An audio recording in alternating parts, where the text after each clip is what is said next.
Hello, hello, hello. What's good, everybody? It is Saturday night, and I can't think of any better way than spending it with my people talking about one of my new favorite shows. We are about to go deep into the Peacemaker. And the ones going in with me, we got the whole crew going tonight. The one, the only, all the way across the pond. It's just John joining us tonight. What's up, brother? But as soon as you said across the pond, I was like, he's definitely talking about Dave and he's bad at geography here. Oh, no, it's me. No, good to see you, brother. Sorry, as it says, not on camera. I was rushing back from town, had to drive. So if we're late, you take full responsibility, DJ. I'm not letting you on that. That's me. Awesome show, awesome topic, and AK and David as well. So a bit of nostalgia for me as well to be able to do this. Delighted to be here. Oh, and like he said, good to have you. But like he said, we got another one joining us. It's the one, the only AK. What's good tonight with you? Hey, same old man. Here to laugh at some jokes and talk about shit.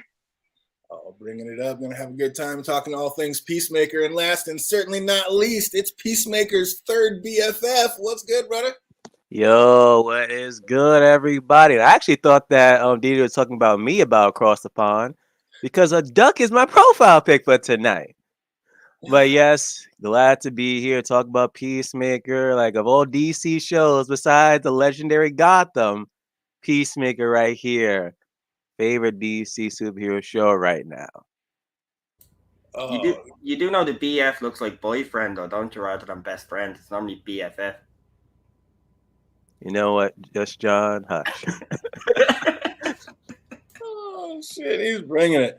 Oh, Peacemaker, unbelievable all the way in. You've seen it all the way through, fandom. You've gotten the finale done and watched? To the point I can finally say that Aquaman did fuck a fish. Because even before that moment when they confirmed it or not, I was like, did he really do it or not? And I wanted to have a question each and every one of you. Be like, okay, do you think he actually fucked one? But I think Barry just confirmed it by the way how he just said it in the finale. Fishfucker confirmed, Economos confirmed it. So yeah, we're in there. Barry backed it up. We are definitely going to call it unbelievable. Oh, the Peacemaker, I absolutely love this series. I had a blast all the way through it, and we're just going to get started. This one's Peacemaker, episode 7, Stop Dragging My Heart Around, and you already know what that's insinuating. And we start this episode with the original song that Peacemaker was playing on the way out of the last episode, Home Sweet Home, only now it's a flashback of the day his brother died, showing the whole scene of how he went out. And it was just tragic, and it shows how much of an asshat his father truly was. Because now we see that, like many assumed, his brother's death was his father's fault, but being the small and weak-minded man that he was, he couldn't even accept the blame, so he put it on someone weaker, his son. Like, oh man, what'd you think of this opening, John? Maybe a stupid question, though. Did the other son have superpowers as well? Like, the two of them were evenly matched, or was it just that Peacemaker had superpowers and that's why he killed him by accident? Like, I'm kind of going on the thing. I know we've been going back and forth about that, but I'm almost on the assumption that neither one of them have superpowers. I don't think any of them have superpowers. I think it's a super suit, and the fact that this guy got shot in the neck and had a bullet on him, it's just one of those random lucky things. But I don't know if that's something that they're ever going to touch on. I mean, they're going to have to at some point, like truly confirm it. But at this point, I don't know if he really has superpowers. What do you think, Phantom? He could be a metahuman like how they did like Harley Quinn as a metahuman in the DC verse, but as of right now, I'm just thinking he's just durable type of guy. It's just freaking John Cena, perfect casting, I guess. Like if we shot like John Cena in the neck, would he survive? Oh, that's a question. And it only took DJ 2 minutes. That would be a no. I think just like Harley, they might hang out with metahumans, but they don't have powers. They're just good at fighting. So you don't think Peacemaker has any superpowers? No. There we go. I don't think he'd need the weapons that he uses if he had 2 superpowers. Except maybe the helmet. The helmets are useful. And then, like John was saying, like maybe his superpower is just being super durable. Like, I mean, man, he has gone through it, and he does seem to always come back. So I don't know. Yeah, they're going to have to definitely confirm that for us one way or another. Yeah, I do agree with you. Fair enough on that point. And also, that song, Home Sweet Home, that's such a heartbreaking song. That's one of my favorite Motley Crue songs. Absolutely amazing. Oh, the musical score in this show is just absolutely fantastic. 10 out of 10. All the songs they put on. After seeing a glimpse of the way Peacemaker was raised, it's not amazing that he actually, I mean, it's pretty amazing that he turned out as good as he did, isn't it, fandom? It really does. Like seeing how his father was, I was like, it's just amazing how they just pretty much like bipolar opposites at this point. Like he could have been just as racist. You know, he could have freaking had like the Klan hat instead of that freaking other Peace Helmer helmet on. But nope.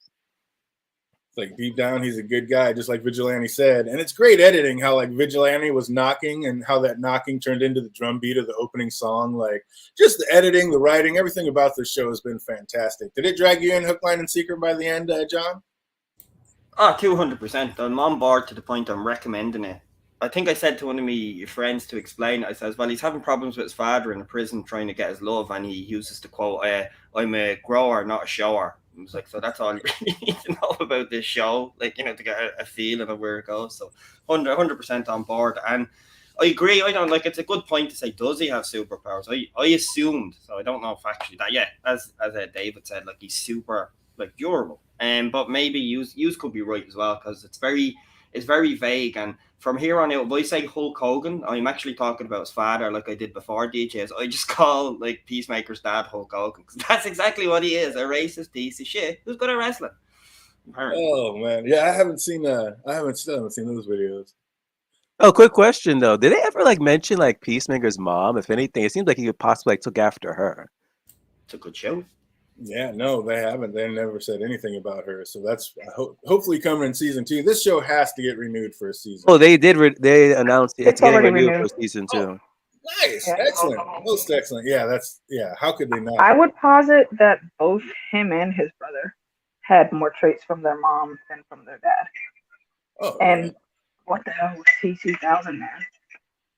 What's that? Like, bro, just what the hell with this role that he's playing? Like, people love seeing Robert Patrick when he's in something, but I don't think I've ever seen him play someone truly evil, like outside of the Terminator movie, and you really can't count that because he's playing a machine.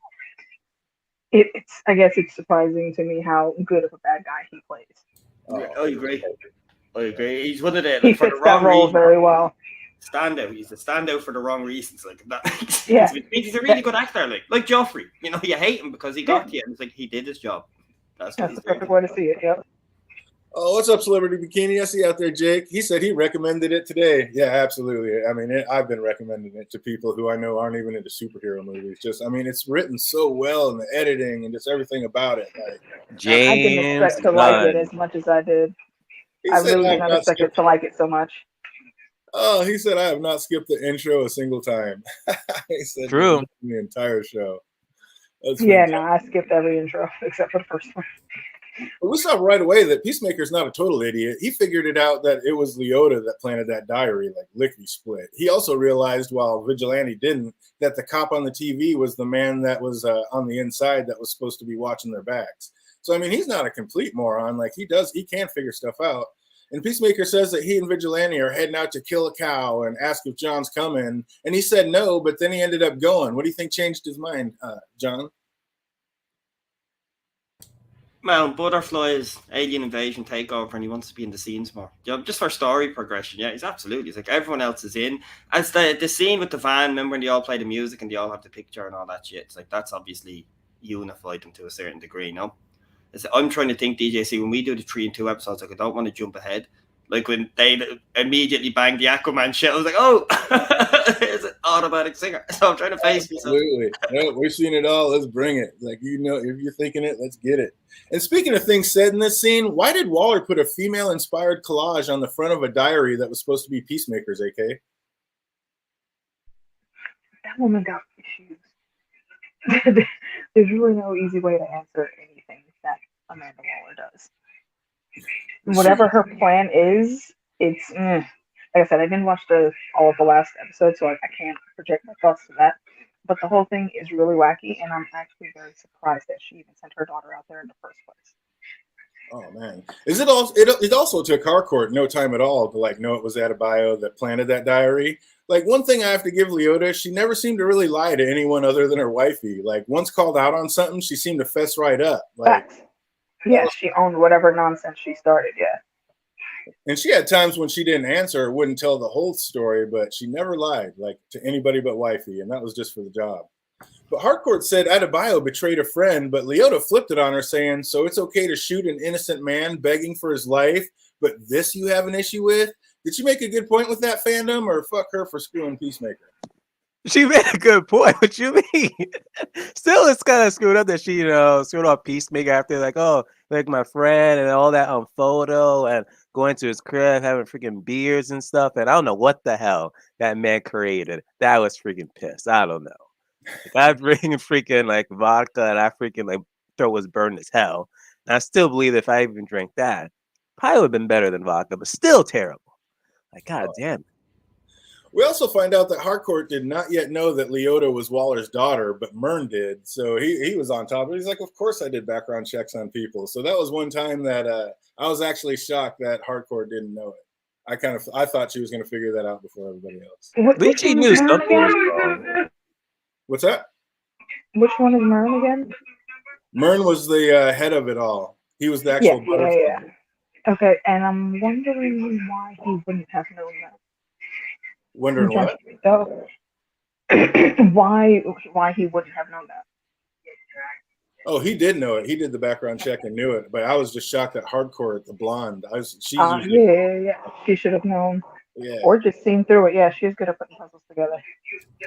Fun little fact about Myrn that my brother actually told me was that James Gunn loved the actor who played Myrn that much. It must be an offset camaraderie that he's actually gotten. He's told he has a big role now as one of the latest villains in Marvel. So fair play to that actor. Fair play to him. Nice.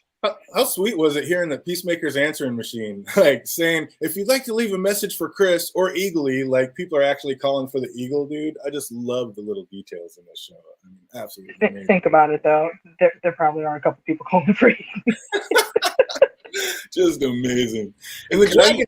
What's that? Can I touch for a second on you said about Leota not really messing up? I think she made one of the biggest mistakes of the series. No, when she was showing them the schematics of the plan and she put her wife's very showing picture. Oh my god! Not a mistake. No, I thought that was a big mistake. And then you're saying she's always been honest. So do you think she told her wife what she did? So there's two for you. Hey, I You did not mess up and show the family jewels like that. No. I stated the one person she lied to was wifey. That's the only person she seemed to like. Oh, true. Yeah, you're right. But yeah, that was, and I don't know, was that like a Freudian slip? Was that on purpose, like just to make her feel part of the crew? Like, check this out. Like, look I don't think she'd play her wife like that. She seems proper. No, not even going down that avenue. Oh, just because someone else did something twisted doesn't mean burning your friend is okay. Absolutely, exactly. Like, you can't just burn your buddy with that. That was, I don't know. I hold a grudge, and that was messed up. Like, she should have never done it. But we're talking about a whole pillar of the sea here. You have Myrn who's saying go against the butterflies, who actually is a butterfly, who's commanding this crew, and then you have them WhatsApp pictures that aren't supposed to be shown, and then they're not giving all the information out, and then everyone's all over the place, and now everyone has morals and they're accusing each other. It's like, you're all fucked up. That's why you're in this group. Like, nobody's higher or lower than each other. Facts. Absolute facts. Just a bunch of rejects making it happen together. And the Dragon and Company track down Peacemaker through his helmets, and the dad rams the van and flips it over. And like I was saying, I'm still not sure like if either one of them actually have any real superpowers. I think it's just the suits and gadgets that are doing it. I agree with that. And how come the dad didn't have like many helmets for him? Like, I know he had the White Dragon helmet, but you seem to have all the helmets for his sons. Like, what's going on? What if your helmet breaks? Are you gonna wear your son's helmet? Like, what's going on there? He probably just had multiple versions of that same dragon helmet. He's the White Dragon, so he's got to represent the dragon helmet. True. Well, or he just has better inventory and just needs to change out like a microchip or something instead of a whole other helmet for himself. That makes sense. Yeah, I'm with that. Was it just me, or is it how they filmed it? But I thought, like, when Peacemaker realized how his dad tracked him, I thought that he tied a helmet to Eagly, like, especially when that Nazi chick was saying how fast it was moving and they're tracking it. Like, am I the only one that thought it was going to be tied to Eagly instead of a raccoon? What's up, fandom? What were you thinking right there? Nah, I didn't think it was going to be Eagly. There was, like, so many moments in this freaking series. I'm like, don't shoot the bird, don't kill the bird. So I'm just like, hopefully they did not just attach this thing to damn Eagly. But even then, if it was attached to Eagly, I think it would have been, like, even appeared faster on the radar. And maybe the father would have been like, oh, the stupid kid probably attached it to the bird because he knows about Eagly. Oh man, it was funny when Judo Master kicked the crap out of those two jokers at the mart. Like the guy inside just gives them the thumbs up. Like, yeah, I hate those bastards too. That was awesome. Yeah, as an Irish man, the leprechaun jokes, I was Team Judo Master for that. I was like, yeah, I'm gonna enjoy this.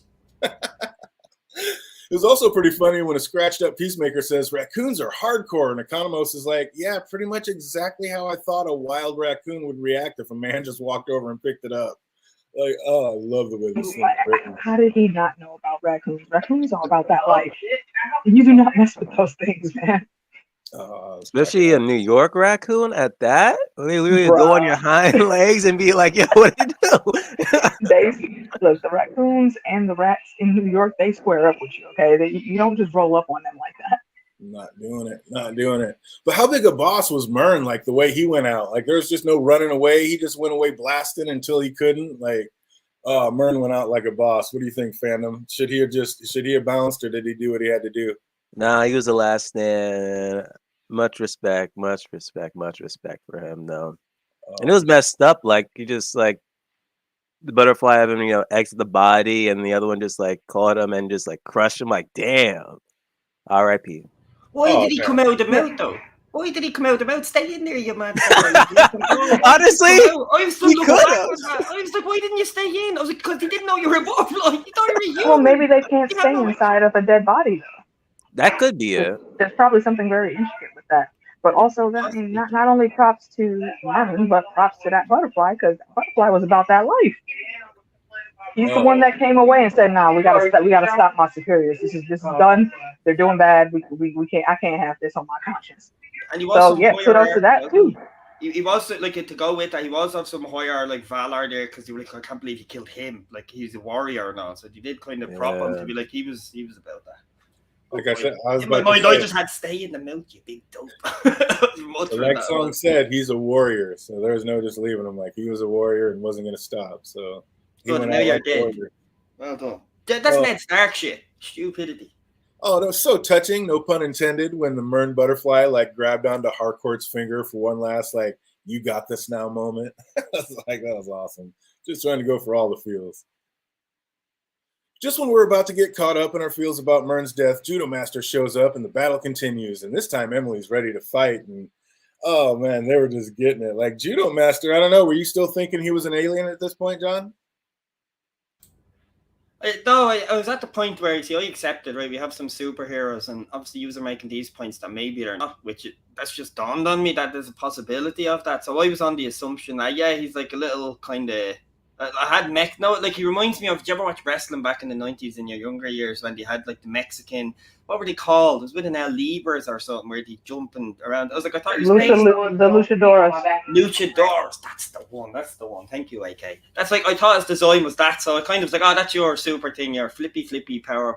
Like I'm a simple man. That's how I deciphered it. So yeah, I didn't expect that until. We'll get to your theories later, DJ, about the Cheetos and all. Don't worry. There's some deep stuff going on here. But yeah, I assumed he was a superhero. And it was a great fight. Very realistic. Like they all seemed tired and bollocks as it was going on. I like that. It wasn't just everybody's great. Like I like that touch. Oh, it was amazing. And then they used the old Ali tactic and knock like Judo Master out. Are they going to be able to keep him confined this time? Because he's like a little Houdini. Every time they tie this man up, he seems to get out. Crazy. I don't know about that. Yeah, he's too smooth with the moves. Oh, he's slick with it. And I gotta say, Eagly is a pretty dope sidekick. Like, was smart enough to take out 2 of the 3 with guns, so like they couldn't shoot, and then just outflew the 3rd gunman's bullets. Like, oh, I was with you, fandom. I did not want Eagly getting shot. Which again, attention to detail. This is why they didn't just shoot Peacemaker to stop him from kicking their collective asses, because Eagly took out the ones with the guns. Like, oh, I just love the little details in this. Did you notice all that, fandom? Yep, I'm telling you, Eagly should be recruited for the Justice League. Oh, he'd be a fucking excellent member on the team. Teamwork. While Peacemaker's down, Vigilante jumps up and the dragon jumps the dragon, exploiting the gap in the armor. So I love how they tied that in and paid it off.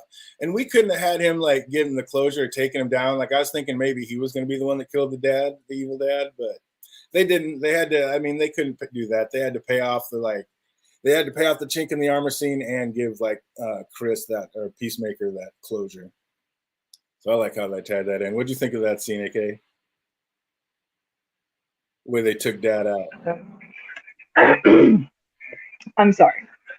There were people talking. I got distracted a second. What was the question? My bad. Y'all go out. Yeah. Sorry. What was the question again?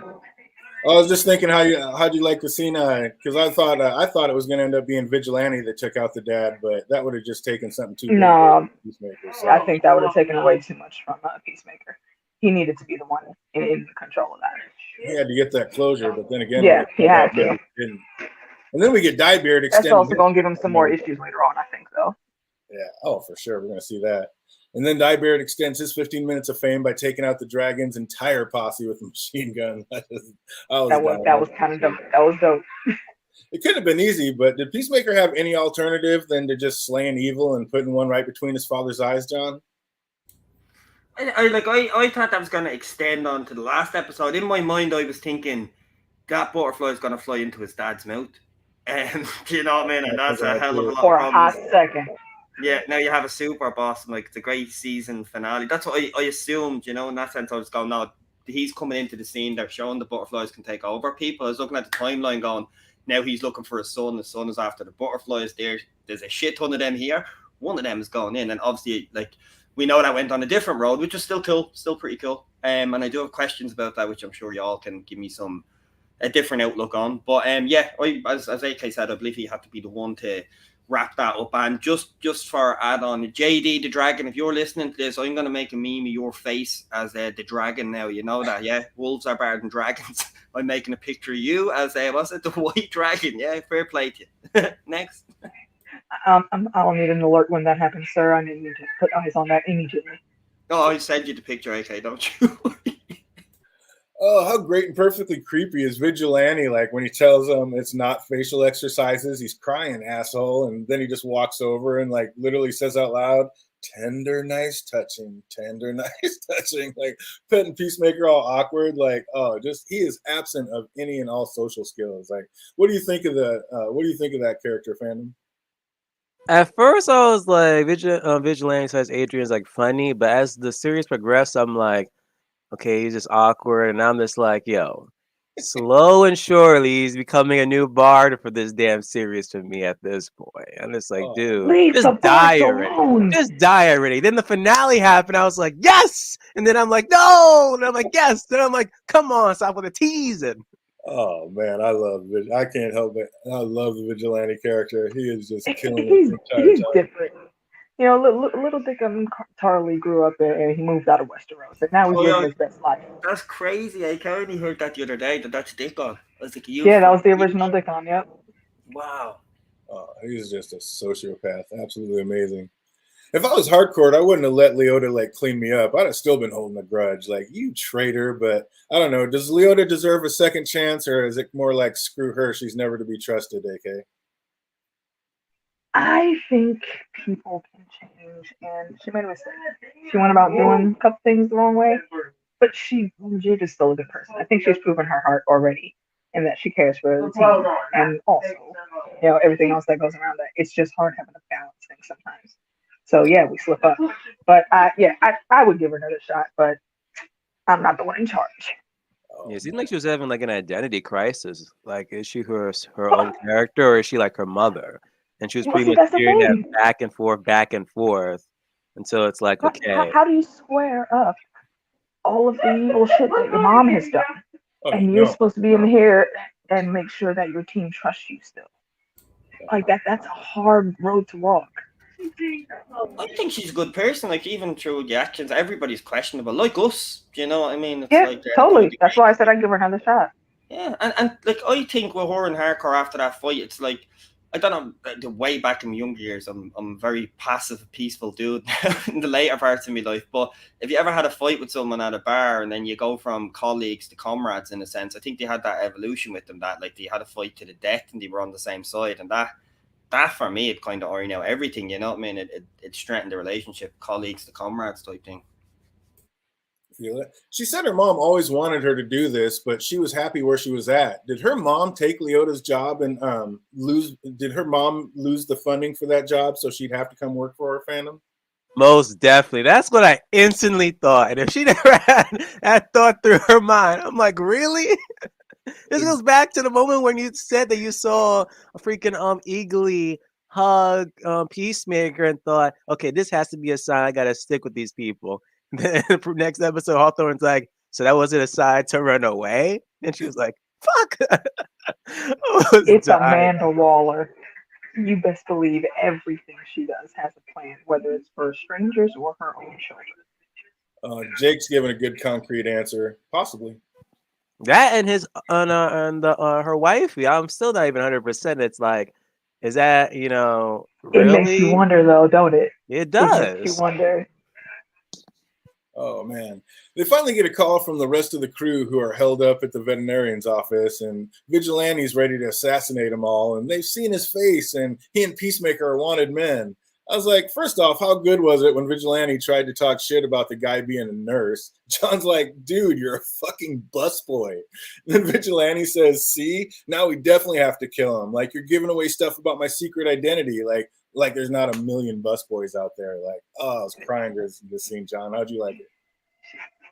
I think it's the same opinion on, because you've all touched on Vigilante there. As you pointed him out when you were explaining the show to me, like sociopath is absolutely the first word that comes to mind. It's like Bruce Wayne's kind of orphan child that never got seen by the parents. And they claim this because he does have some elements to him. Like his martial arts skills are very impressive, to be honest. There's something in him fighting wise. He's a bit of a boss, but everything else, yeah, his scenes are great. It's just kind of fluent, and I'm the same. I can see him being the villain at some stage in one of the series, turning his back on. And that's how you'll all get what you want, him dead. I could see him definitely turning, There's something to be said for Vigilante. Like, if you compare him to some other things, he might actually somewhat be okay, but be on the autistic spectrum. Because there's a lot of times where kids that are affected by that greatly, they'll be super great at one thing, and all of their focus and talent goes towards that. But in other things, they're really awkward. They don't know what to do. Sometimes they cross boundaries that they shouldn't. And that's kind of how he strikes me. I don't know that he's a sociopath. I mean, something's definitely wrong with him. I hope we can agree on that. But it's just, I guess, maybe the way that the actor plays him. It seems like there's a few more layers there that need to be peeled away for me to get a whole picture. Oh, Yeah, it's a fair point. It's a fair point. Just about the sarcasm comment, because he wasn't like aware he was like doing sarcasm. He's like, this is how you should announce when you're doing sarcasm, man. Actually, even like how his like first scene with Peacemaker was as well.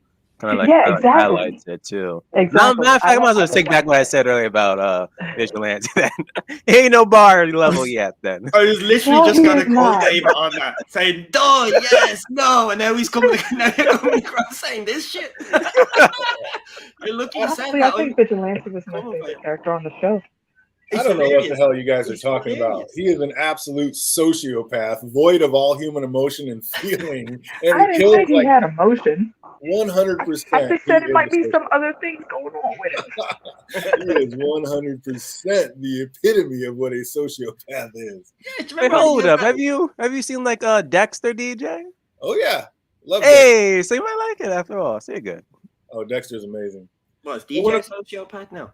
Oh man, Where we going? Sorry, DJ. You can continue on with your mad theorized script. Look, the rabbit holes that he be taking us down, you gotta wonder sometimes where the thoughts come from. Saying DJ. DJ, you never know. drop that Cheeto theory, man. I think it's a good time because we've gone past the essence now. Drop that Cheeto theory now. Bring them into that circle. I'm telling you, that's why that's why little judo master was always eating those little flaming Cheetos, because the butterflies can't handle the heat. They can't do it, so they would never fly into his mouth. I'm on board for that. Absolutely, that is Clever just one of the many. and crazy, just like the first time I met you long ago. Like, this dude is clever and crazy. I love it. What a mix. Oh man! Speaking of, when Economos asked Hardcore if we really have to kill these people, she had to look at Leota, and then she says, "No, just tie them up." Like, without Leota's influence, would she normally have just killed these people? And if so, like, how does she judging Peacemaker and Waller so harshly on the lack of care for human life? Like, what's up with that, John? Hypocrisy. I always go back to just sorry to go into that. Is you get the idea when Peacemaker's probably him and Leota, I'd say, are the most heartfelt people of that group. Just in my opinion, we might all differ, which is fine. But like that's why they got along. They had that close moment. Obviously, shit hit the fan. But the hypocrisy behind it is when you go back to that episode with Vigilante. Remember he's talking about like, I don't just kill people. Remember that whole speech, and he's like, yeah, man, when like that really affects me. I love it. Remember he says something crazy like that, and he ruins the whole fucking scene. Like that's like, yo, wow, what is wrong with you? It's like, I love it, or he doesn't care. Remember when he flipped it? Like you can see the emotional, and yeah, the hypocrisy. And Peacemaker is, as I said, when he's coming out as, see, I'm questioning myself here. This is what happens when you don't prepare yourself, because it's like, is Peacemaker a piece of shit? Like at the start, you're supposed to think he is the way he's wrote. You know, oh wait, he's a racist, he's this, he's that, and then you learn he's actually all right. But when he's one of the nicest dudes of the group, as you're saying, questioning the morality around him, how to deal with people, it's like something's fucking wrong. Like, do you know what I mean? I don't know. Especially coming from the Suicide Squad, it's like, yeah, I was about to say, yeah, if you were on the Suicide Squad, you questionable off rip. Sorry, great point. So it's hypocrisy all around on both sides, I would say. They don't want to see the harm in what they're doing. But AK, without Leota, do you think if Harcourt, the blonde, didn't have Leota's influence, would she have just been like, yeah, they've seen us, you got to kill him? Because it looked like she had to look for her before. She wouldn't have even given it a second thought. Bang, bang. And that's what it would have been.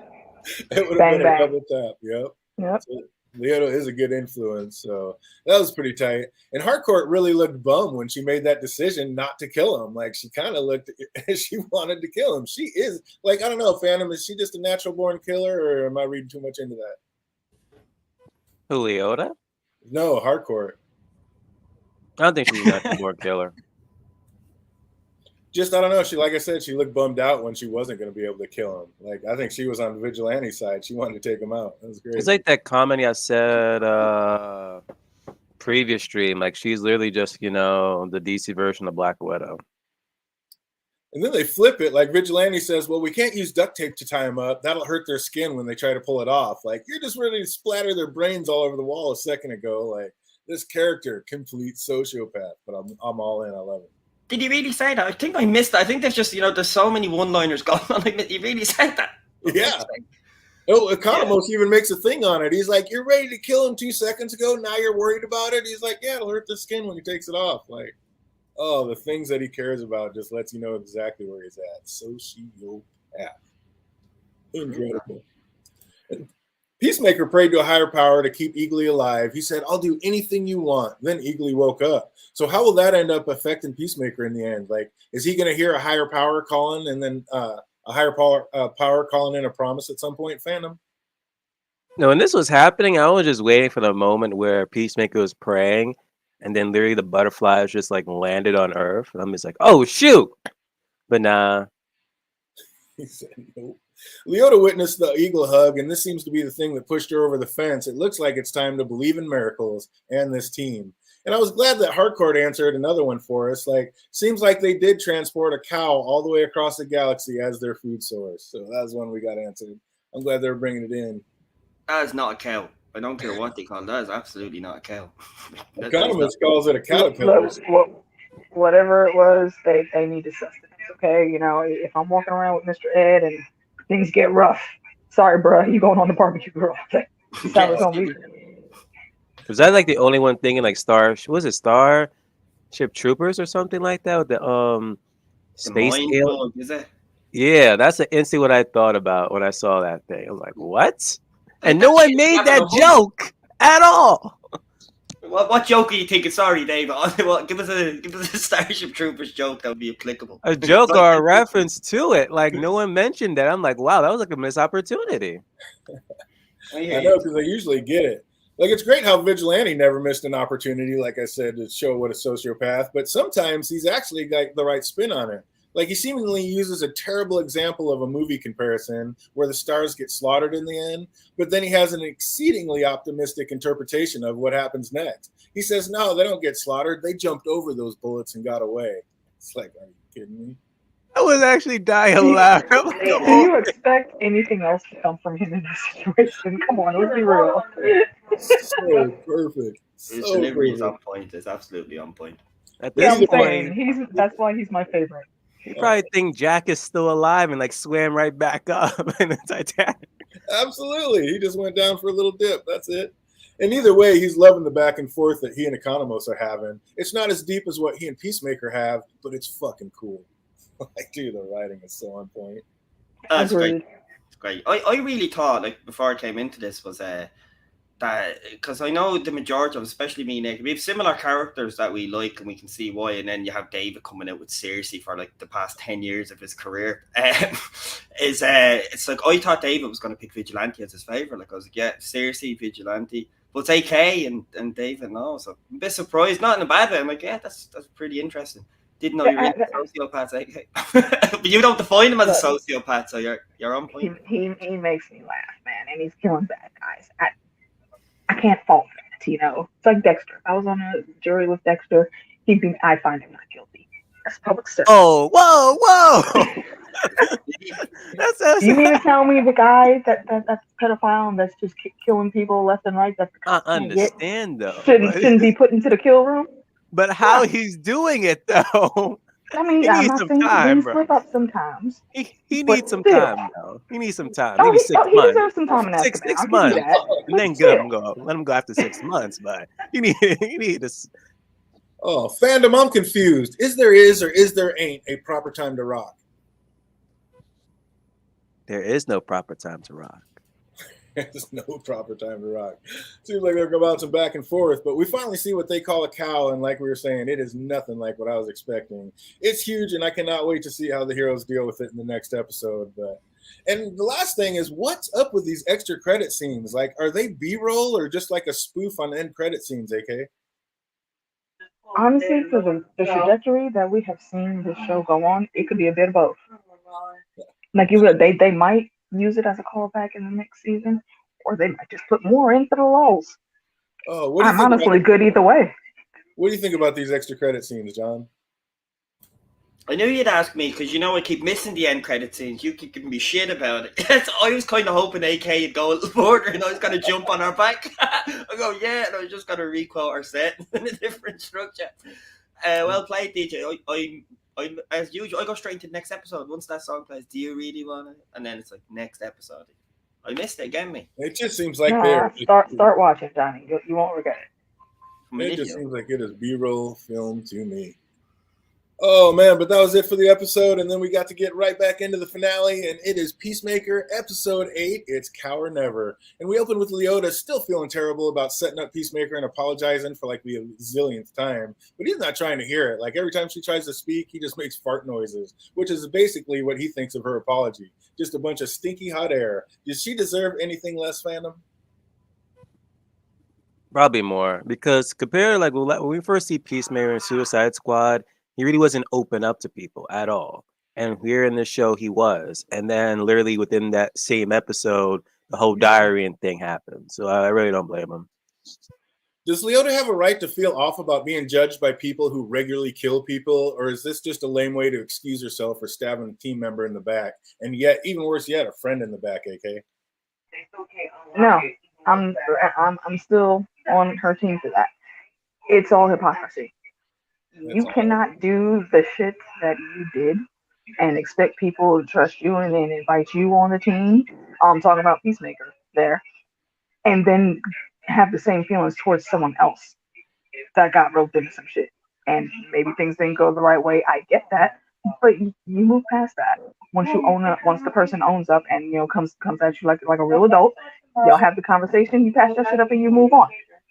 Yeah. That's it. I think Peacemaker's kind of a little bitch for that, but that's just me. Can I add on to that though as well, just really quickly? It's on the team. If you think about the whole team, like give me one member who's not a hypocrite. Like even from Peacemaker, exactly. Even where he stands. Like we can go through your hypocrisy. You regret what you did as a kid. You're not to blame for that. That's your dad. But like we can go through it. Vigilante. So like we've had the conversation. Like try and pick a moment where he's not being a hypocrite. Then you have even Doybeard. Did he not get Vigilante? Peacemaker's dad framed for his like handprints. You know, they're all hypocrites. That fucked each other up. We can go through them all. Harcourt didn't give them the full details about the job. Miriam was a fucking butterfly in battle against the other butterflies and didn't tell them. Do you know what I mean? It's like, let's talk hypocrisy. They're all not as bad as each other, but like, yeah. Exactly. I was about to say, there's levels to this shit, and like Celebrity Bikini said, she kind of framed them for murder. I mean, that's kind of a big deal. When you put it like that, it's fine. aside from the actual murders he's already done, man, I'm sorry, you don't get to do that. That's not cool. Oh, here we are, 8 episodes in, and I should absolutely hate Vigilante, but yet, like I keep saying, he's a favorite character of mine. He is just leaning into that role. Talking about the sick time he just had, killing Peacemaker's dad with his first, second, and fifth best friend. Like, and then he's just bummed that they're bringing down the vibe. Like, this man. First, second, and fifth. Only Vigilante would have those numbers specifically in his head. That was hilarious. Sociopathic. And can I ask a question to DJ quickly? Did you really write in your script about, and then Peacemaker responded like stinky gassy air or stinky fart air? That's what he thinks. Do you have that wrote down? Written right down verbatim, absolutely. Love it.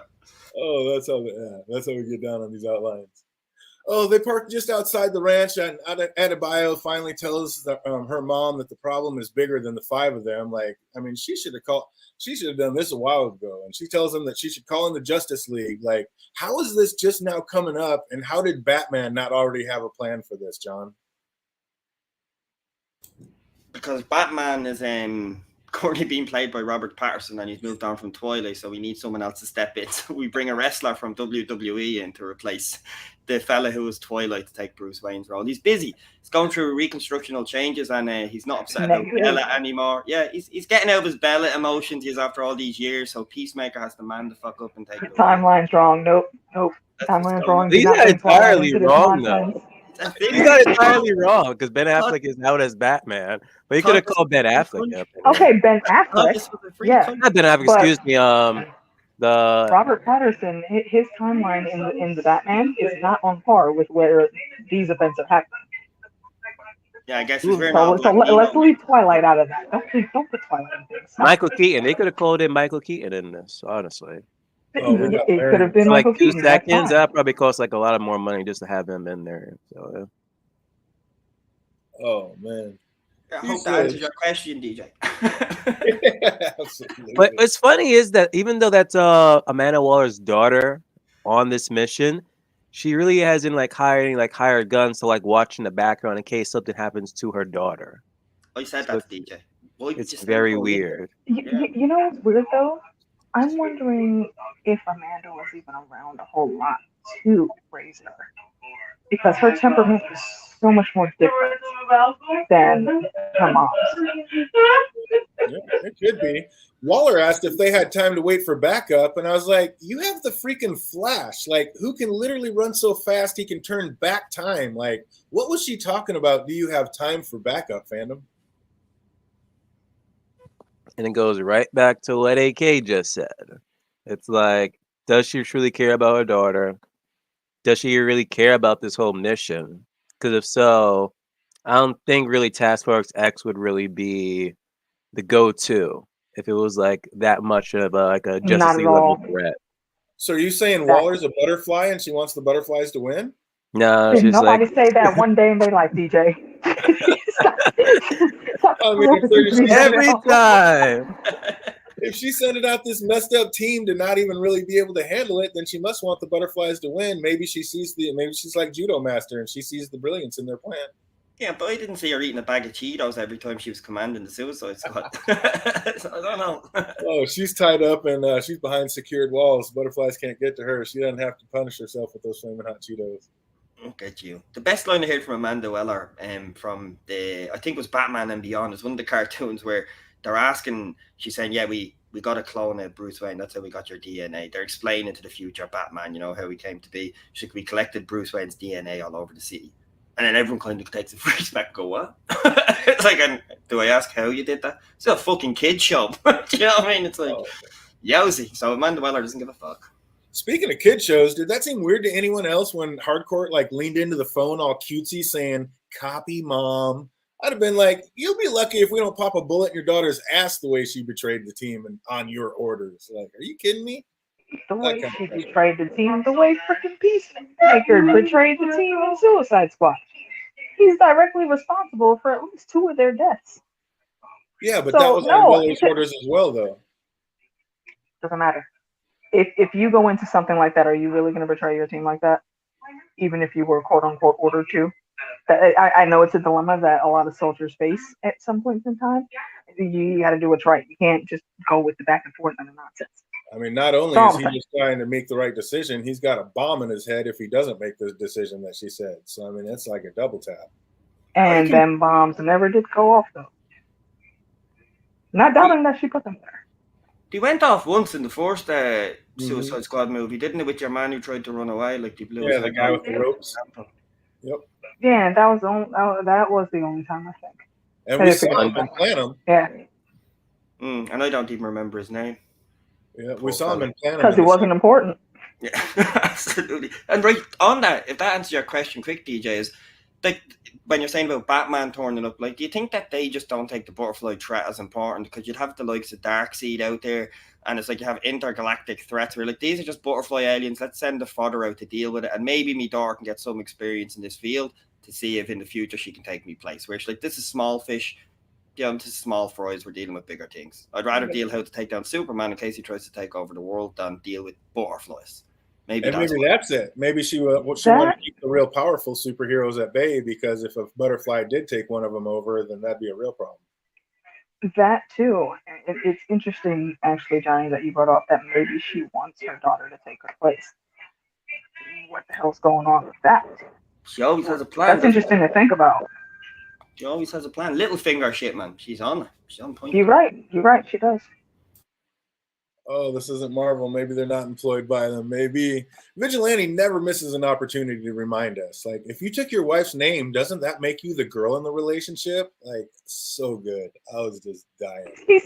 He's so dumb to a fault, but still so brilliant in how he portrays it. Oh, it's amazing. And when Leota asked about the helmets and there was one that allowed you to breathe underwater, I was totally thinking that they were going to blow up this cow and like have to use that thing to like breathe under all the being drowned in the goop. But nope, that didn't come to be. I was kind of bummed. I thought sure that was going to happen. I was waiting on an Aquaman joke on why do you want to go underwater and watch Aquaman fuck fish or something. I was like, there's an Aquaman joke incoming here. Oh, definitely. And when Hardcore asked about the floating helmet and said he carries a tiny hand, like he said he carries a tiny hand fan to guide him, I was just dying by this point.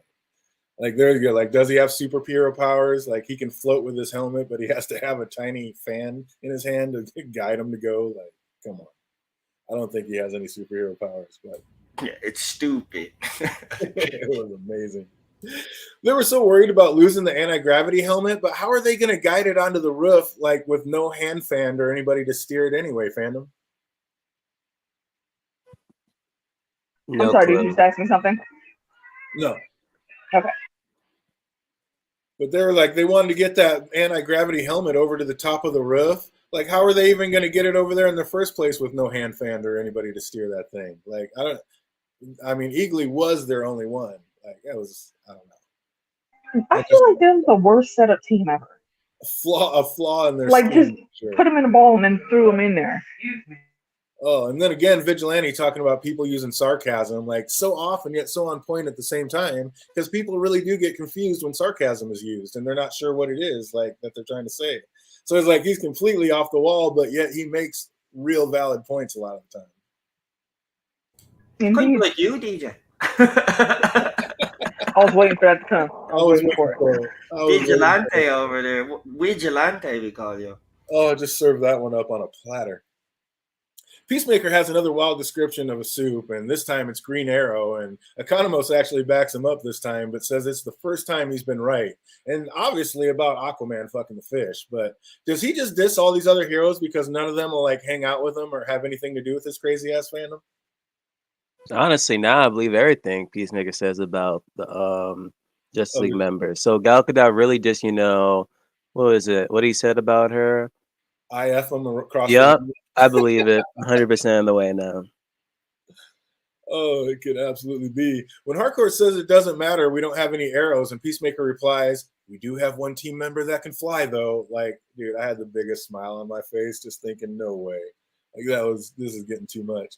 And then when Eagly grabbed the helmet and took off flying, like, didn't you think it was about to prove Harcourt and myself wrong, like, and actually drop that helmet on the bar, AK? I'm sorry, say that again. I missed the last part. Did you think Eagly was actually going to complete the mission and get that helmet on the barn, or did you figure what would happen would pretty much happen? I remember I didn't see the last episode. Oh shit, that's right, my bad. So no, you're good. I can give an opinion. It's Eagly. Eagly really don't fail. So if he was meant to deliver something somewhere, I would think he would. However, if he didn't, well, something went wrong in the plan. Oh, what's up, John? Did you think he was going to be able to complete that mission, or were you just expecting the failure? No, I thought he was. I thought he was going to do it. I looked at how long was left in the episode, and that's was like, no, this is getting the fuck up because they set you up. Remember when he calls Eagly over, and they're all like, wait, like get shit out of the moment. Then it's like Eagly's actually listening. It's like maybe this will actually come through. And then no, piece of shit. Absolutely amazing. I'm with Vigilante. Like, I'm loving the back and forth between him and Economos. Like, you see anything? Just answer the squirrel. I meant the helmet. You should be more specific. Like, he is such a sociopath. Like, such a crazy answer, but he's not totally wrong. Like, I love He's not wrong. Oh, that was the best part about it. The exchanges with Vigilante and Doybird actually are really good. Even in that other episode when Peacemaker's crying and he's saying, look, dude, I think it's the wrong time to do the muscle, like facial expressions. And it's just that the delivery of Doybird, it was actually one of the best deliveries. How he's crying, asshole. Like, for some reason, that just made me laugh. This is so stupid. And while looking for the helmet, Peacemaker runs into the ghost of his father. And I'm guessing that's like a thing he deals with in the comics. I don't read the comics, but the way they tie that in, it seems like that's probably coming straight. If I remember correctly, yeah. I didn't read a whole lot of him, but that's one of the things that does stand out in my memory. Yeah, that makes sense. And then Harcourt hears him talking to himself, and she looks a little worried, but in a weird way, it all worked out because the blow dart Peacemaker shot at him ended up helping him find the helmet. So I don't know. I wonder if we get to a season 2. It sounds like we're getting a season 2. If that's going to be a thing, like he'll be haunted by his father, but in a weird way, it's always going to result in like helping with whatever caper he's working on. You think it's going to work out like that, fandom? Either way, the ghost of his father is going to be like relevant for like season 2. That's why I brought up earlier, like, did they ever bring up the mother? And if the mother's still around, that could be there's a possible like meeting for him. Like, okay, let me meet my mom and see how did my mom deal with the father. Unless the brothers had like 2 different mothers, which that's not like how. That'd be a twist.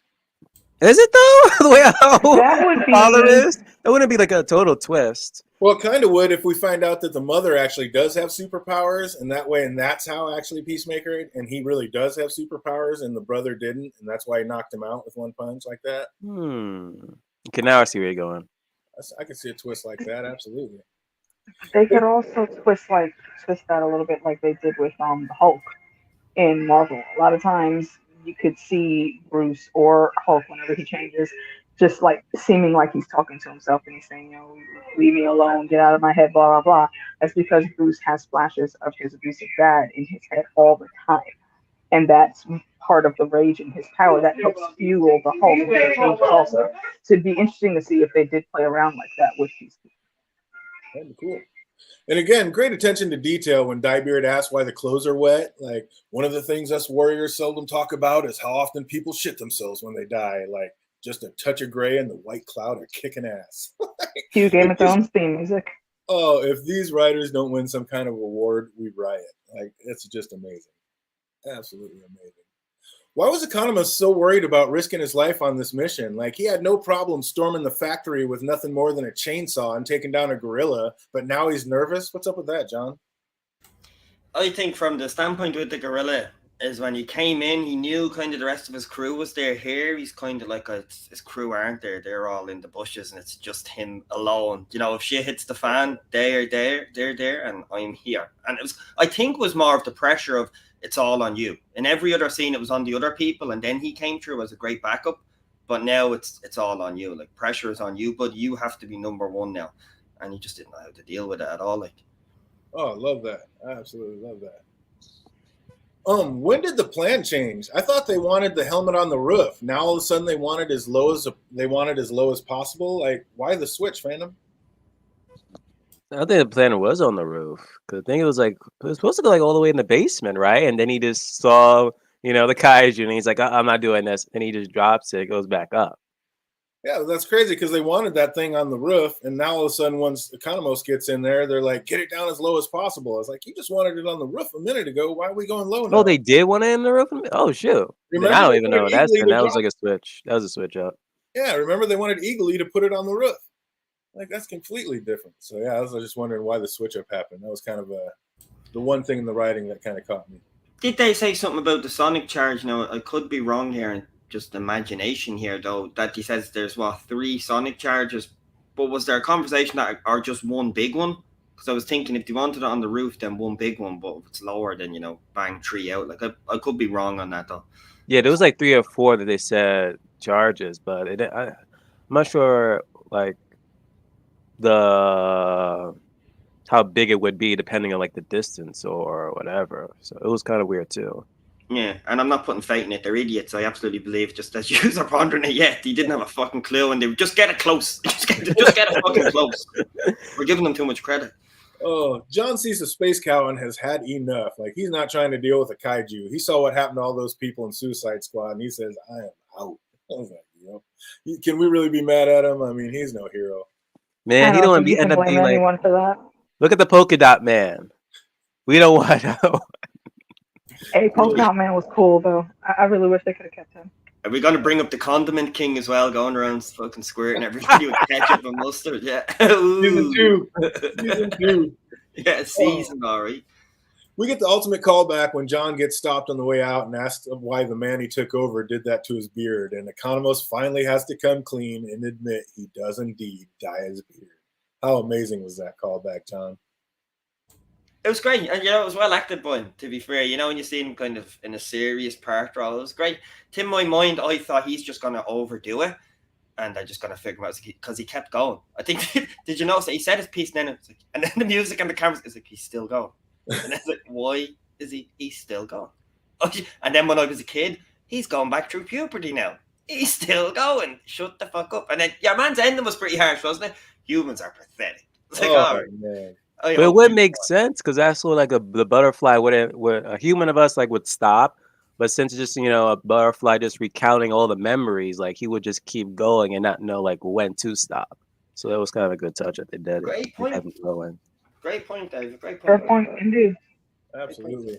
After all that, Leota wants to help, but Harcourt says she has to stay back. If anything goes wrong, she's their only hope. And Diebeard's like, what the fuck am I?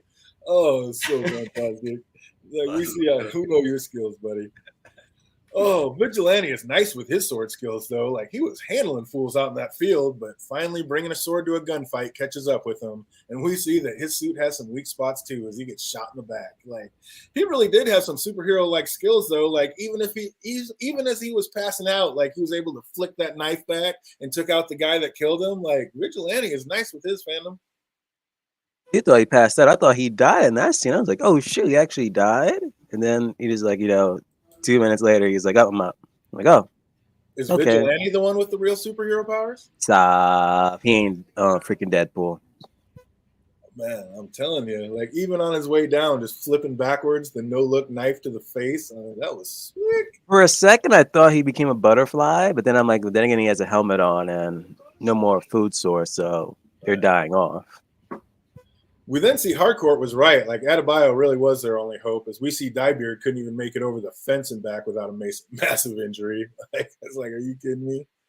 Got to give her props, though. Once she decides to kill, it is game time. Leota was showing Peacemaker-type skills when she went running in with them 2 fans, or with them 2 guns. I can picture that. Oh, my bad. God dang it. No. Listen, I can picture that scene in my head, and for real, when you get to the end of a season such as this, everybody needs to upgrade. Okay, if you're low level, you're too scared to kill, or it makes you cry or sad or whatever. Now, by the final fight, you got to get all that together and actually join the team or go the fuck away. So she made a conscious choice. I have a question, though. Like, I know she's not the Flash, but neither is Diebeard. Like, how did he get up, back across the fence, grab the helmet, and then back across the fence to get all the way across the field and hand off this helmet, like, seconds after Leota got there, fandom? How was he able to do anything at all? I thought Leota was gonna, like, if you can call it, fall and trip over and freaking thing, but she got through it. I'm like, okay, and she was just pretty much gunning everyone down. Oh, Dang. but Homeboy just like fell over and just broke. What was this? He broke his leg. I I'm like, really? He broke his leg, and then he somehow gets back over the fence, grabs the helmet, and then gets all the way across the field, like about 2 seconds after Leota gets there. I don't know. That was just We are talking about the computer dude, right? yeah. Yep. Yeah, I call bullshit. That was unbelievable. Leota dons the helmet and heads down to help Peacemaker, and we think she finds him and is dragging him out of the rubble and that fell onto him. And I remember thinking to myself, like, man, she sure is strong. But then we find out it's not her. It was actually Detective Song. Like, that was some great editing.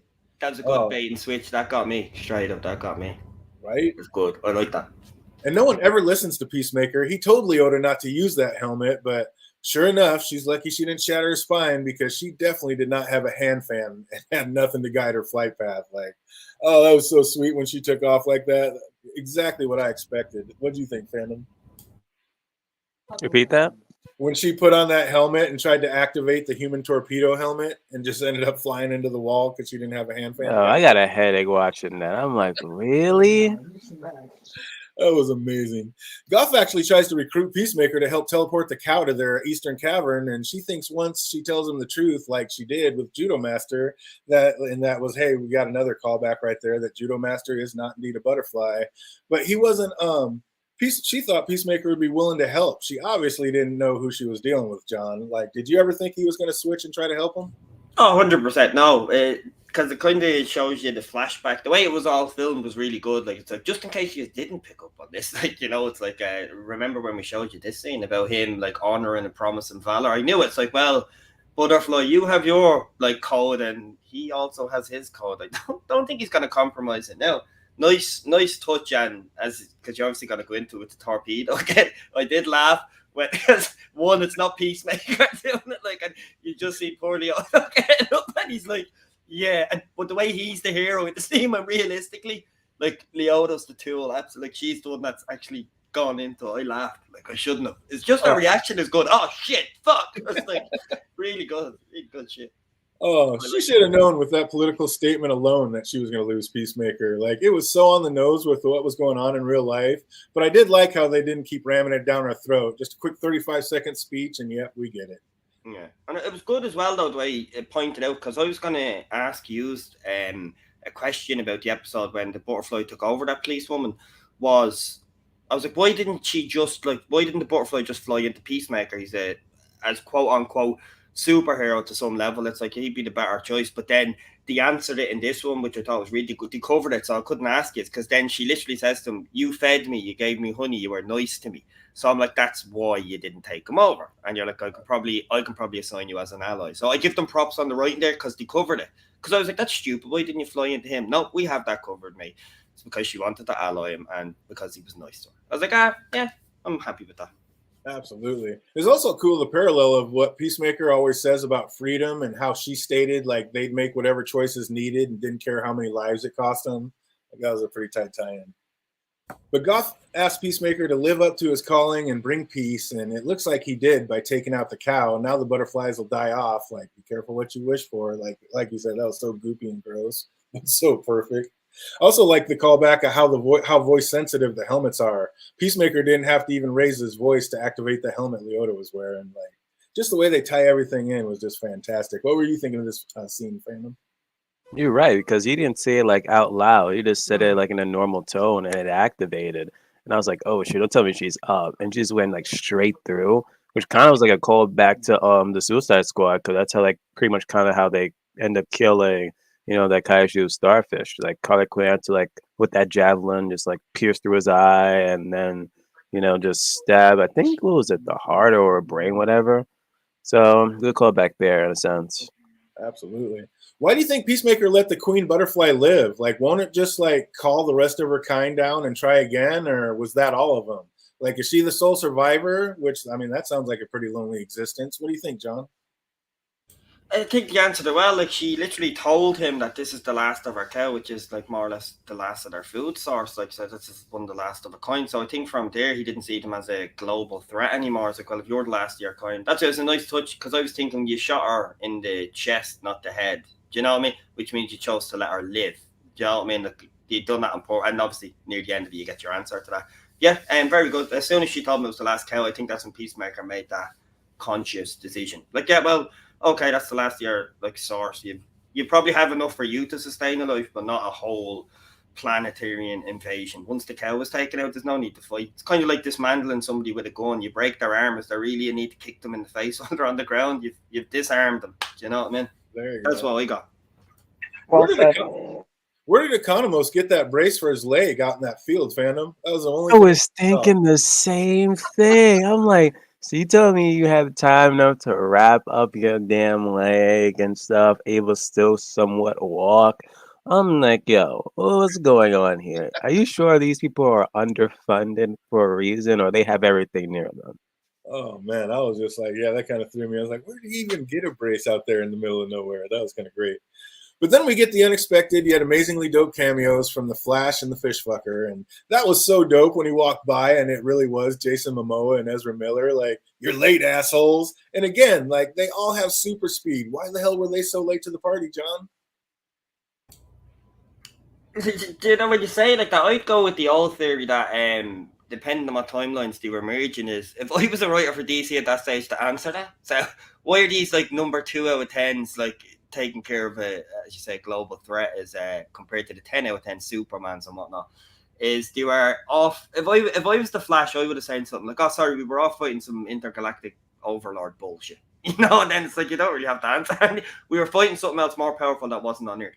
Because they can go into all that crazy space shit. Marvel has touched into a dark sea. Look at the last Justice League movie, for fuck's sake.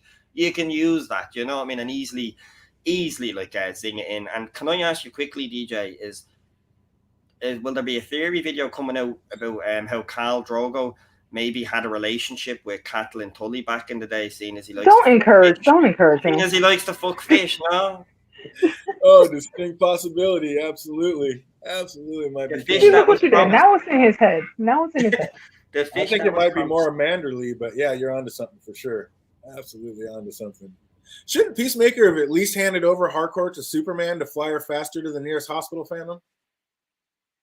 Now that you said that, you should have done that. But since they first, I was since they first saw each other, but since this whole season, how all of them grew, attached to each other, I would not mind, Peacemaker just to continue to take her to the hospital himself. But in all seriousness, the smart thing to do is give it to literally like the fastest people right in front of you. Because there's so many times I'm watching CW, and this is the reason why I kind of like stop watching The Flash, because it's just stupidity. The fastest man alive. You say literally every single episode. So many moments you could save people because you are the fastest man alive and you don't do it. Oh my gosh. Unbelievable. Man can so fast he can turn back time. Like, come on.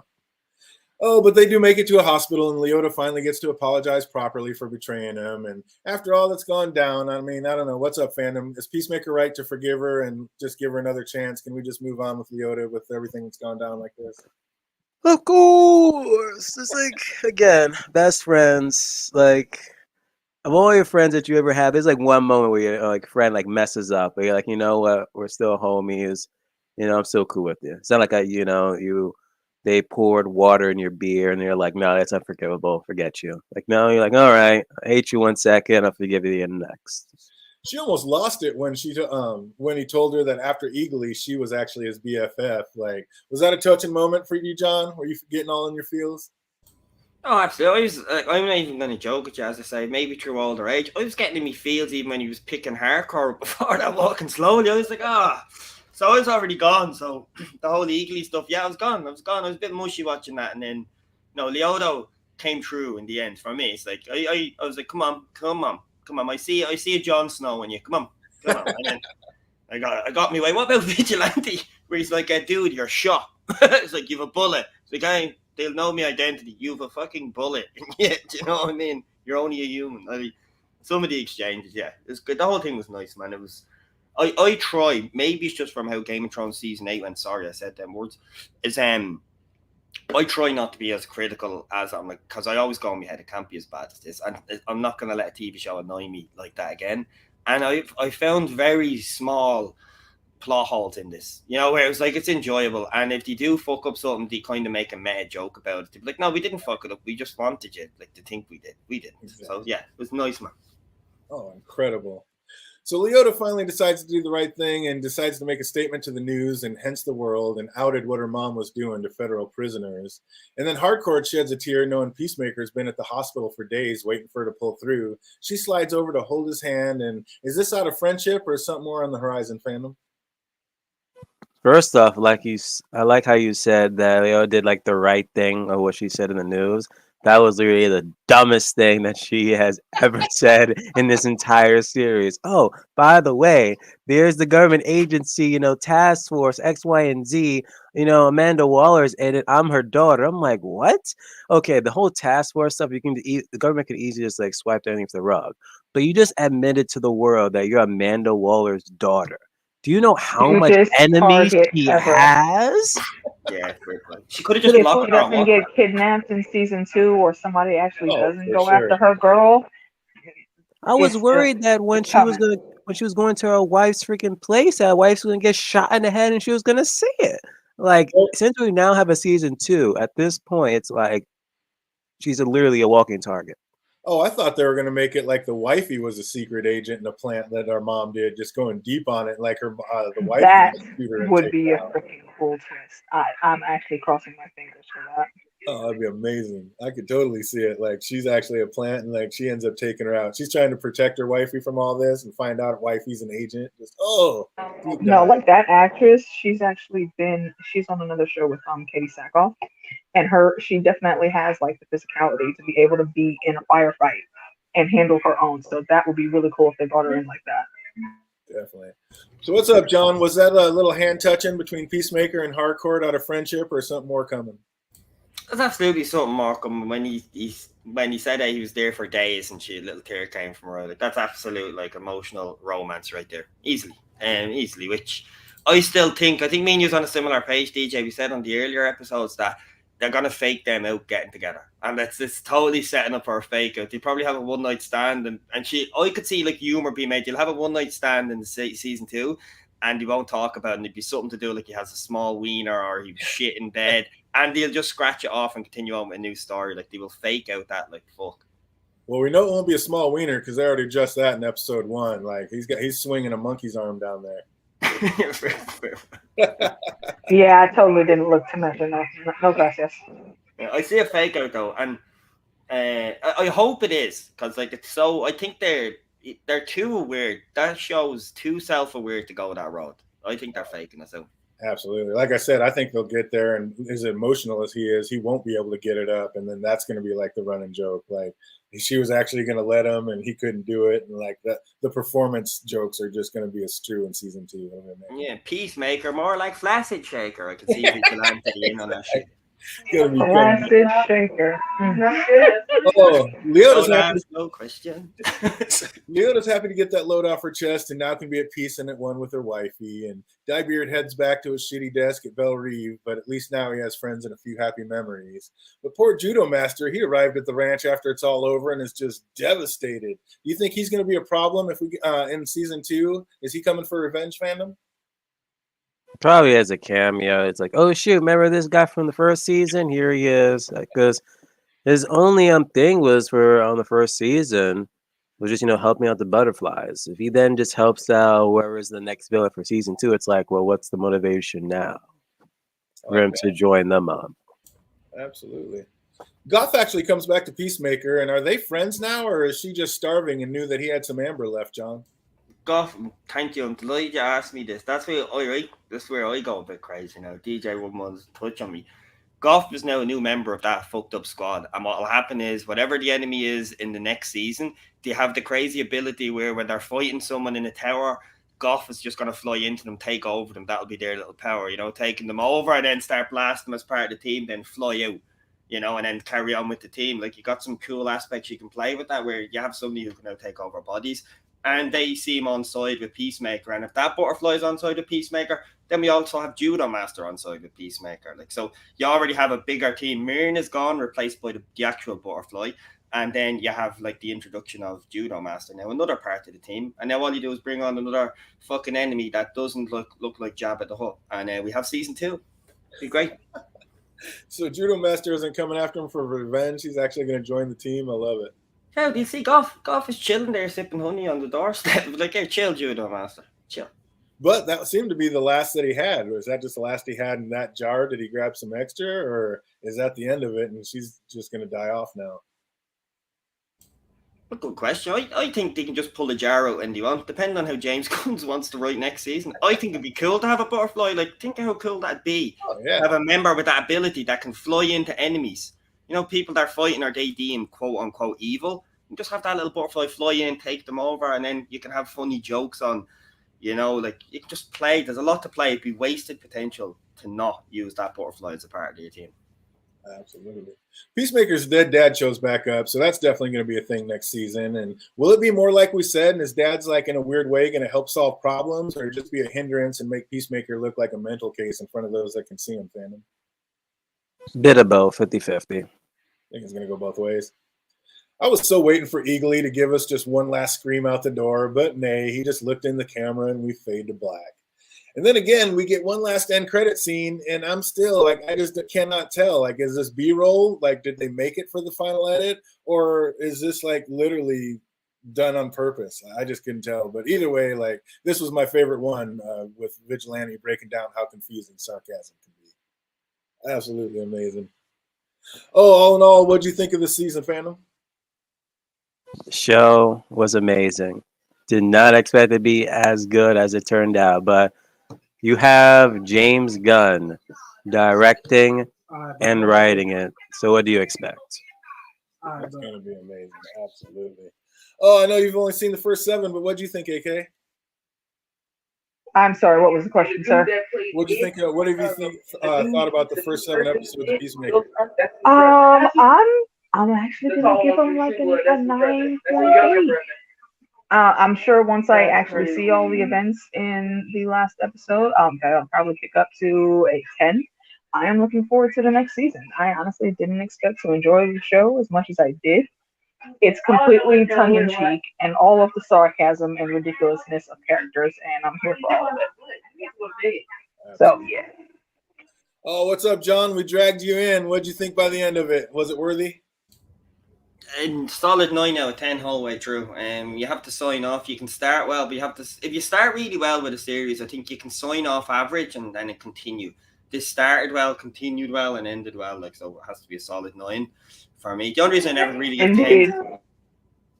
Nothing's perfect though, you know. It's like nothing's perfect. So it's like I give it a solid 9, which for me that's really, really high. And I love DJ's introduction to it for me. Just message me on the fly. It's like, wild thing, I have to do this. You know, as a DJ, right, we'll come out and we'll do this. And I was like, what is it? I felt like, you know, Merry and Pippin in Lord of the Rings, near the, like, where you have the whole speech about going to Mordor, and then Merry and Pippin is like, where are we going? I felt after I agreed to it, I felt like that. What am I watching? And DJ's reply to us, it's about a sociopath who likes to kill people, and John Cena's in. I was like, all right, cool, I'll give it a shot. Yeah, really good. That was the premise I got. Like, let's try it. Amazing.